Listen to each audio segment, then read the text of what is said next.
or at RaceCommonHyundai.com.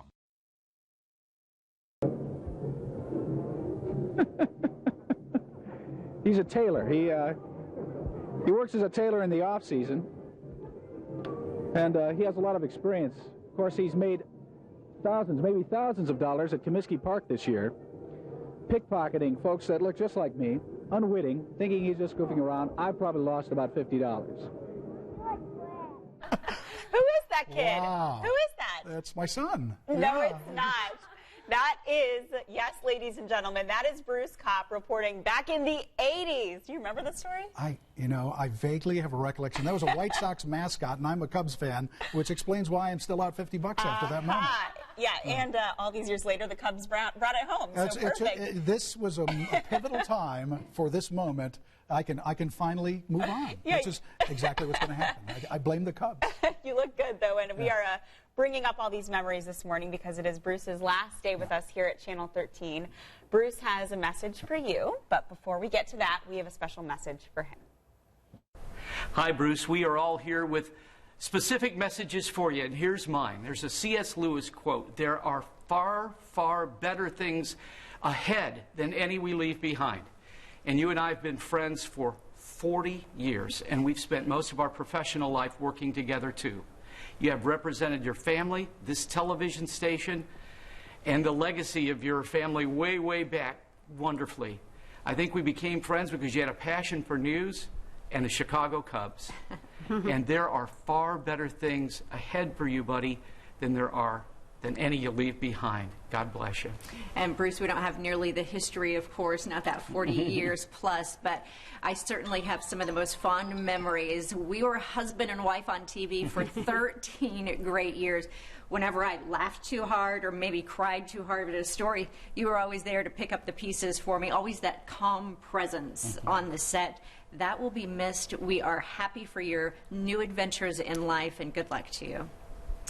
Well, Bruce, I've worked with you for 15 years, and I will say one thing I'm not going to miss is that sesame chicken that you ate every day for 15 years, the smell in the hall. But I am truly going to miss you. I've learned a lot from you over those 15 years, and I'm blessed to get to work with you. So good luck in your new adventure. Well, we're all going to miss you, but we all love you, and we believe that the best days are still ahead, Bruce. Good luck. Thank you, Chuck, and kisses right back to me and Julia. No, lean cuisine sesame chicken. That's your favorite? I've given it up. It's not very good for you after all these years. Yeah. A New Year's resolution, huh? Yeah. Well, I have one last message here. It's just a tiny bit of history before I go, and some thank yous. It all started for me here in May of 1983. That's when Ronald Reagan was president and the Colts were still in Baltimore. I started as a business reporter, and then a year later started anchoring the weekend evening news. Here I am filling in with Bob Gregory at noon. Now, 5 years after joining the weekend news, I joined Weekday Sunrise, which had just expanded to an unbelievable 60 minutes, as opposed to the 3-4 hours we're on now. And I've been on the morning shift in one way or another since then over the past 26 years. I've had great opportunities to cover some memorable assignments and mess around with Paul Casey, our chopper, the traffic reporter at the time. I've always tried to be true in my stories to the person or the people at the heart of that story.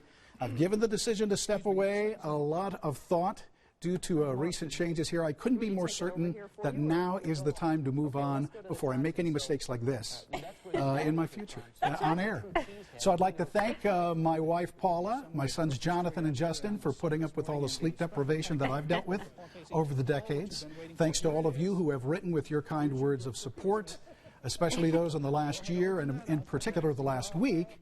And who knows, maybe you'll see me doing bobblehead live shots very soon again. We hope so. Something like this in the future. But no matter what, I'll always be thankful to work on air here since the day I walked in 1983. Thanks to all my friends here at Channel 13, especially in the mornings, Julia, Mimi, and Chuck, and to you, Naomi and Kelly. And to all of you at home for watching. And guess what? The best part of the morning is right now because we get cake. We do. We get cake. And Bruce, I will add, too, that You might love what you see on air. My favorite thing about Bruce Kopp is the jokes he makes during commercial breaks, which cannot be repeated on air. Yes, those apparently can be career-ending, but fortunately, I've avoided that for the most part. We are so thank you for the grateful. cake, and so it's been fun. It really has. I've enjoyed it, but I'm looking forward to moving on and making it home safely today through the freezing rain. So You have so many fans, and they are going to miss you a lot, including the two of us. Yes, All right. and we're definitely going to miss you here on Sunrise, and good luck to you. Thank you, Kelly. back and visit. All right. Well, stick with us. We'll have the latest on freezing rain throughout the day and at 6 o'clock. Thank you for watching, Indiana. I appreciate it. Have a great weekend. Closed captioning is brought to you by me, Terry Lee, and Terry Lee Honda in beautiful Avon. When you see this symbol, you know you're watching television that's educational.